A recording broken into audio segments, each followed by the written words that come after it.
La gravedad y la gracia de Simone Weil. Capítulo 11.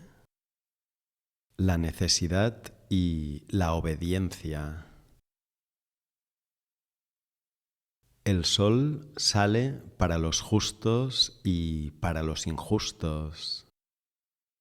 Dios se vuelve necesidad. Dos caras de la necesidad, ejercida y padecida, sol y cruz. Aceptar estar sometido a la necesidad y no actuar sino para dirigirla. Subordinación, ahorro de energía.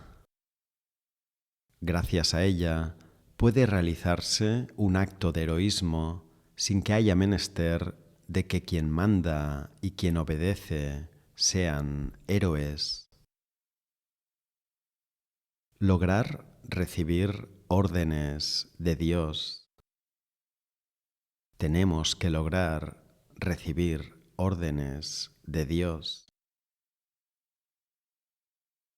¿En qué casos luchar contra una tentación agota la energía específica del bien? ¿Y en qué casos propicia su ascenso en la escala de cualidades de energía? ¿En qué casos luchar contra una tentación agota la energía asociada al bien? ¿Y en qué casos propicia su ascenso en la escala de cualidades de energía? Eso debe depender de la importancia respectiva del papel, del rol, de la voluntad y de la atención. El padecimiento de una obligación se merece a fuerza de amor. Debemos merecer a fuerza de amor el padecer una obligación, una imposición. La obediencia es la virtud suprema. Amar la necesidad. La necesidad es lo más bajo que existe con relación al individuo. Obligación, fuerza, una dura necesidad. La necesidad universal libera de todo ello. Nota del editor. Una dura necesidad. Expresión acuñada a partir de las palabras de Héctor a Andrómaca en la Ilíada. Muy a tu pesar, bajo la presión de una dura necesidad. Simone Weil mostraba predilección por esta frase de Homero. Hay veces en que algo es necesario por el simple hecho de que es posible, como, por ejemplo, comer cuando se tiene hambre o dar de beber a un herido muerto de sed, teniendo el agua cerca.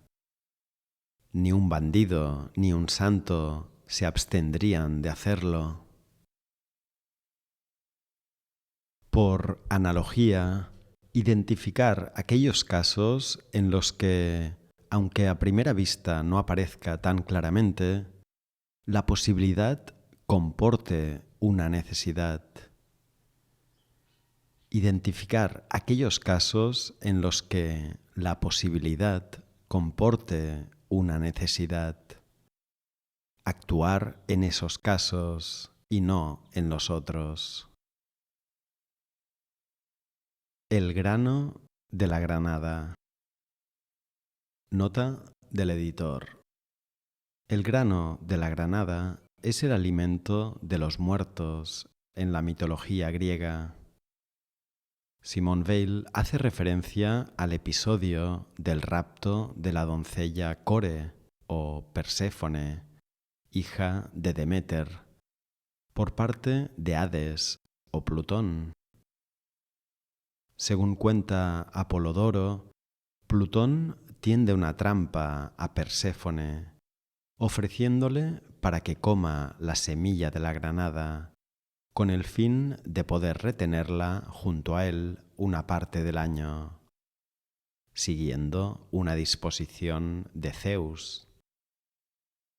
La muchacha cae en la trampa y come la semilla, lo que la une irremediablemente y para siempre, sin ella proponérselo, al dios. El grano de la granada. Uno no se compromete a amar a Dios. Uno cede, uno da su consentimiento a ese compromiso operado en uno mismo, sin uno mismo. Uno no se compromete a amar a Dios. Uno consiente, acepta el compromiso que se ha realizado en uno mismo a pesar de uno mismo. Respecto a las acciones virtuosas, realizar solo aquellas que no podemos impedir hacer, aquellas que no pueden dejar de hacerse, pero aumentar sin cesar, con la atención bien dirigida, el número de las que no podemos dejar de hacer. Aunque sea hacia el bien, no dar ni un paso al margen de aquello a lo que irresistiblemente nos empuja Dios, ni en la acción, ni en la palabra, ni en el pensamiento.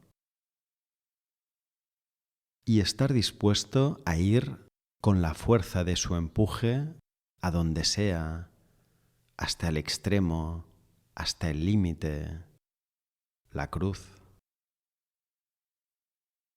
Estar dispuesto a lo máximo es rogar por ser empujado, pero sin saber a dónde. No dar ni un paso, incluso si es hacia el bien, más allá de aquello a lo que uno es irresistiblemente impelido por Dios. Ni en la acción, ni en la palabra, ni en el pensamiento. Pero estar dispuesto a ir bajo su impulso a donde sea, hasta el mismo límite, la cruz. Estar dispuesto a lo máximo es rogar por ser empujado, pero sin saber a dónde. Si mi salvación eterna se hallara en esta mesa bajo la forma de un objeto y no tuviera más que alargar la mano para cogerla, para asirla, yo no lo haría, yo no alargaría la mano sin haber recibido la orden. Nota del editor. Con esta suposición concluye la Ética de Spinoza. Si la salvación estuviera al alcance de la mano y pudiera conseguirse sin trabajo, ¿cómo podría suceder que casi todos la desdeñen? Pero todo lo excelso es tan difícil como raro.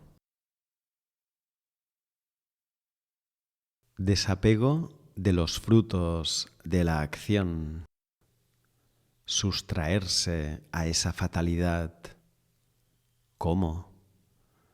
Actuar no para un fin determinado, sino por una necesidad. Que no me quede otro remedio. Que no sea una acción, sino una especie de pasividad, una acción no actuante. Desapego de los frutos de la acción. Liberarse de esa fatalidad. ¿Cómo? Actuar no con vistas a un objetivo determinado, sino empujado por una necesidad, que no pueda actuar de otro modo. No se trata de una acción, sino una especie de pasividad, una acción no actuante. En cierto sentido, el esclavo es un modelo, el más bajo, el más alto, siempre la misma ley. La materia también es un modelo. Trasladar fuera de uno los móviles de sus propias acciones. Ser empujado. Los motivos completamente puros, o los más viles, siempre la misma ley, aparecen como exteriores. Los motivos completamente puros, o los más viles, aparecen como exteriores. Cualquier acto, considerarlo desde el punto de vista no del objeto, de la finalidad, sino del impulso. No a dónde va, sino de dónde viene. La cuestión no es con qué fin, sino de dónde viene. Estaba desnudo y me vestisteis. Ese don es sencillamente el signo del estado en que se encontraban quienes actuaron así. Se hallaban en un estado tal que no podían dejar de dar de comer a los que tenían hambre y de vestir a los que estaban desnudos. Y no lo hacían en absoluto por Cristo. No podían dejar de hacerlo porque la compasión de Cristo estaba en ellos. Igual que San Nicolás, que cuando junto con San Casiano atravesaba la estepa rusa para una cita con Dios, no pudo dejar de faltar a la misma por ayudar a un mujik a sacar su carromato del barro. El bien operado, realizado de ese modo, casi a pesar de uno, casi con vergüenza y remordimiento, es puro. Todo bien absolutamente puro escapa por completo a la voluntad. El bien es trascendente. Dios es el bien. Tuve hambre y me disteis de comer. ¿Cuándo entonces, Señor? ¿Pero cuándo, Señor? Ellos no lo sabían, no hay que saberlo. No debemos saber cuándo hacemos tales actos. No hay que socorrer al prójimo por Cristo, sino con Cristo. No hay que socorrer al prójimo para servir a Cristo, sino empujados por Cristo. Que el yo desaparezca de tal modo que Cristo, por el intermedio de nuestra alma y nuestro cuerpo, socorra al prójimo. Ser el esclavo, el siervo, que el amo envía para llevar auxilio a un desdichado. El auxilio proviene del amo, pero se dirige al desdichado. Cristo no padeció por su Padre, padeció por los hombres, por la voluntad del Padre. No puede decirse que el siervo que va a llevar el auxilio lo haga por su amo.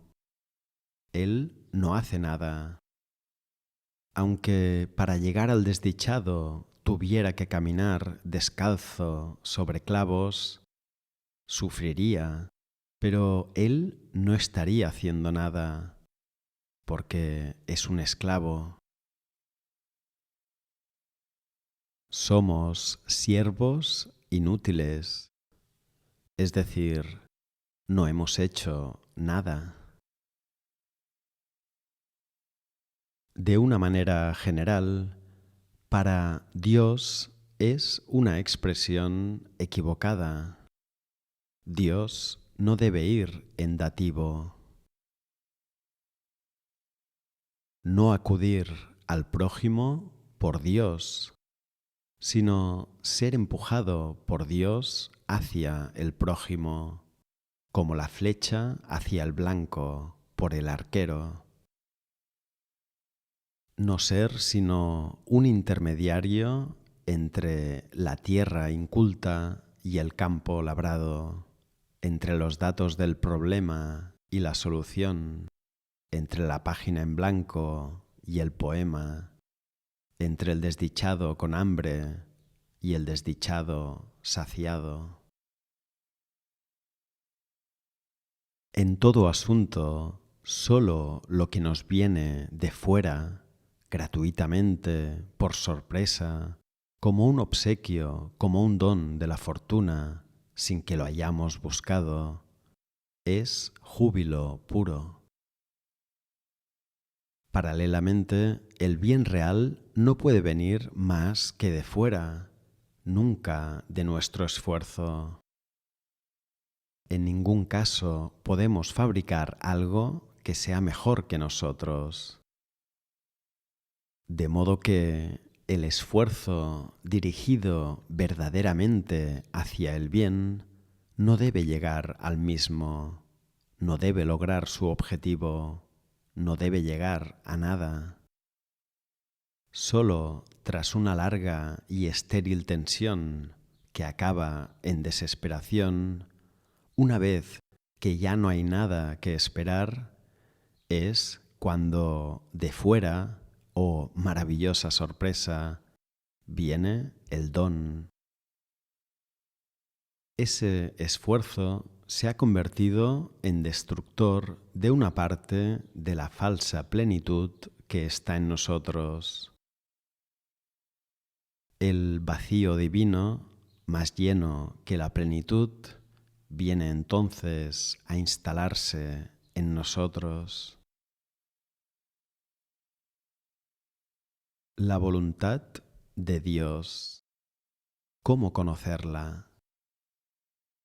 Si uno logra el silencio dentro de sí, si logra acallar todos sus deseos, todas sus opiniones, y con amor, con toda su alma y sin palabras, piensa, hágase tu voluntad. Entonces, lo que uno siente inmediatamente, sin incertidumbre, que debe hacer, aun cuando en ciertos aspectos sea una equivocación, es la voluntad de Dios. Pues si se le pide pan, Él no nos dará piedras. Nota del editor. Referencia al versículo que dice: ¿Qué padre de entre vosotros, si el hijo le pide un pan, le dará una piedra? Criterio convergente. La convergencia como criterio. Una acción o una actitud a favor de la cual la razón encuentra variados motivos, distintos y convergentes, aunque siente que rebasa, trasciende todos los motivos representables. En la oración no hay que tener presente ninguna cosa particular, a menos que su inspiración se haya recibido sobrenaturalmente, pues Dios es el ser universal. Claro que desciende a lo particular. Ha descendido y desciende en el acto de la creación, igual que en la encarnación, en la Eucaristía, en la inspiración, etc. Pero se trata de un movimiento descendente, nunca ascendente, un movimiento de Dios, no nuestro. Nosotros no podemos realizar una conexión como esa mientras Dios no nos la dicte. Nosotros solo podemos realizar una intercomunión como esa en la medida en que Dios nos la dicte. Nuestro rol consiste en estar orientados hacia lo universal. Tal vez sea esa la superación del obstáculo de Berger sobre la imposibilidad de enlazar lo relativo con lo absoluto. Es imposible mediante un movimiento ascendente, pero es posible mediante un movimiento descendente. Nunca puede saberse si Dios ordena algo. La intención orientada hacia la obediencia a Dios salva, hágase lo que se haga, si se coloca a Dios infinitamente por encima de uno, y condena, hágase lo que se haga, si uno llama a Dios a su propio corazón. En el primer caso, nunca se piensa que lo que se ha hecho, lo que se hace o lo que vaya a hacerse pueda ser un bien. Utilidad de las tentaciones. Depende de la relación entre el alma y el tiempo. Uso de las tentaciones. Se ocupa de la relación entre el alma y el tiempo. Contemplar durante mucho tiempo la posibilidad de realizar un mal sin llevarlo a cabo produce una especie de transubstanciación. Si se le resiste con una energía finita, esta energía se agota en un tiempo dado y, una vez agotada, acabamos cediendo. Si uno permanece inmóvil y atento, es la tentación la que se agota y recolectamos la energía revalorizada. Asimismo, si contemplamos de igual manera, inmóvil y atentamente, la posibilidad de realizar un bien, también se opera una transubstanciación de la energía, gracias a la cual realizamos dicho bien. La transubstanciación de la energía consiste en el hecho de que llega un momento, con el bien, en que uno no puede dejar de realizarlo. He aquí un criterio más para el bien y el mal. De aquí se desprende también un criterio para el bien y el mal. Cada criatura que llega a la perfecta obediencia constituye un modo singular, único e irreemplazable de presencia, de conocimiento y de operación de Dios en el mundo. Necesidad. Ver las relaciones, las filiaciones entre las cosas y uno mismo, incluidos los fines que uno abriga, como uno de sus términos. Necesidad. Es preciso ver las relaciones entre las cosas y uno mismo, incluidos los fines que uno abriga, como uno de los términos de esa relación. La acción que así se desprende lo hace de modo natural. Obediencia. Hay dos clases de obediencia. Se puede obedecer a la gravedad u obedecer a la relación entre las cosas. En el primer caso, uno hace aquello a lo que le empuja la imaginación colmadora de vacíos. Aquí caben, y muchas veces con apariencia de verdad, todas las etiquetas, incluidos el bien y Dios.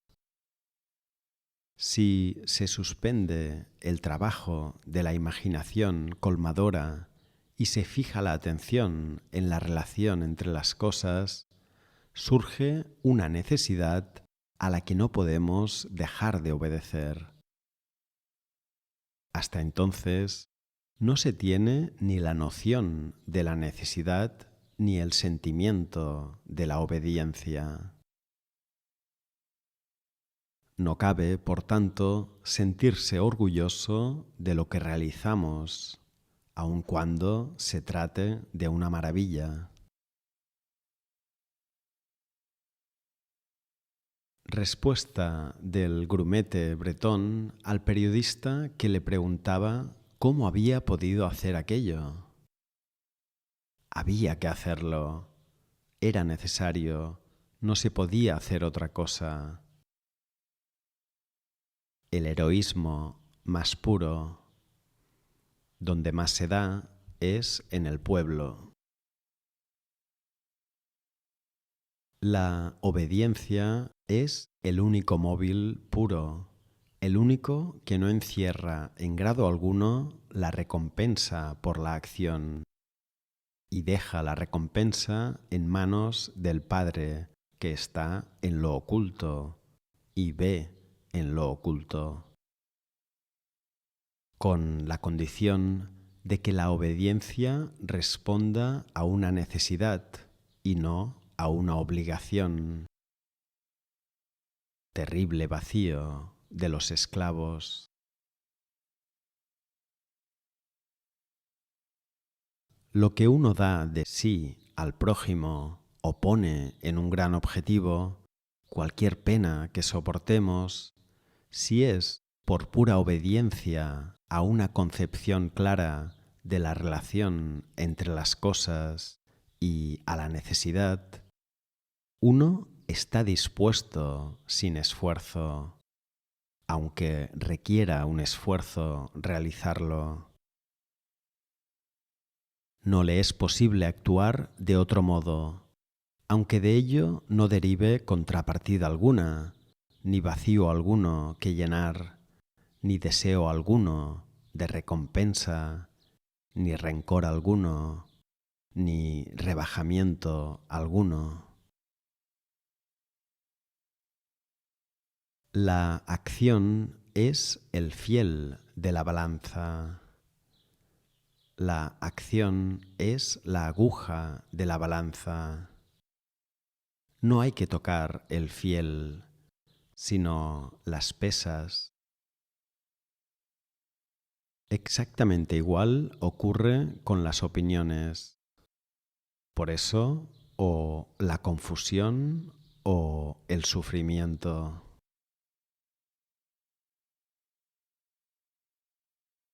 Vírgenes necias, vírgenes insensatas. Nota del editor. Alusión a la parábola de las 10 vírgenes. Había 5 que eran insensatas y 5 que eran cuerdas. Vírgenes insensatas. Esta parábola significa que en el momento de tomar conciencia de que hay que hacer una elección, esta ya está hecha, en un sentido u otro. Y esto resulta mucho más cierto que la alegoría de Hércules entre el vicio y la virtud. Nota del editor. Referencia al célebre apólogo moral del sofista Pródico de Ceos, que trataba de ilustrar la lucha del hombre frente a los reclamos de las pasiones. En esa obra, como en las que la imitaron a lo largo de los siglos, Hércules opta por la virtud. Cuando la naturaleza del hombre, cercenada de todo impulso carnal y privada de toda luz sobrenatural, realiza acciones conforme a lo que la luz sobrenatural impondría si se hallara presente, se produce la plenitud de la pureza. Es el centro culminante de la pasión.